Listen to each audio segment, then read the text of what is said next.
Ja matemaatika tunnis põrnitesen õpetaja vittu.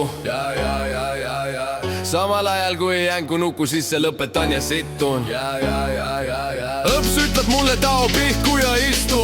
Täna õpime kaasa ja riistu. Mu õpetaja nimi on Madis. Sovaetusel tal miskit läks nadi. Nüüd tal puuts pehme kui padi. Samas riid karvane ojo padi.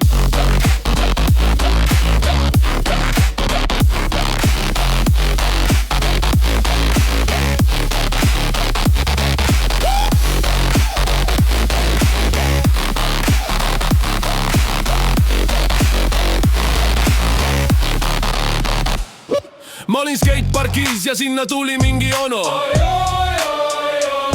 Onu käed värisesid, sest ta oli onu. Onu näitas oma telefonis meile pornot, kuid mees ei nikku naist, vaid vana Volvot. Me sõpradega tirisime onu siis põõsasse ja lükkasime talle sõrmed põrsasse.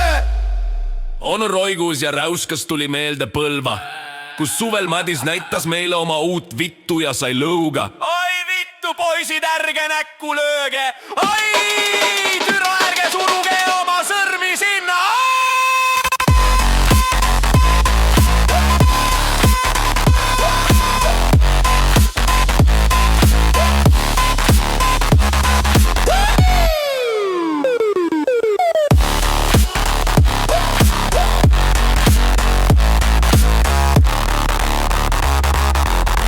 Esmaspäeval Tire kutsus mind oma kabinetti.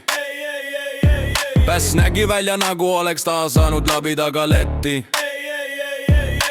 Küsis kas ma eile nägin, kellel põõsas pihku peksti. Küsis kas tean, kuidas Madis Eiris kaduma läkski. Küsis kas ma mehega olen aega viitnud. Taipasin, see oli Tire, kes põõsase sai viidud. Ütles Madis olevat noorte poiste suit kiitnud. Seepärast Tire ta munni maha niitnud. See oli Madis seal videos türapidi Volvos. Kriiskas ja kräunus, andeks ta palus. Tire andis gaasi ja Madise mun kadus. Nüüd kui ta vittu nikkuda on tal valus. Seepeale väänasin Tire pikali lauale. Virutasin välja ning sülitasin omal sauale. Lõpetasin sellele kiljakale otse lauale.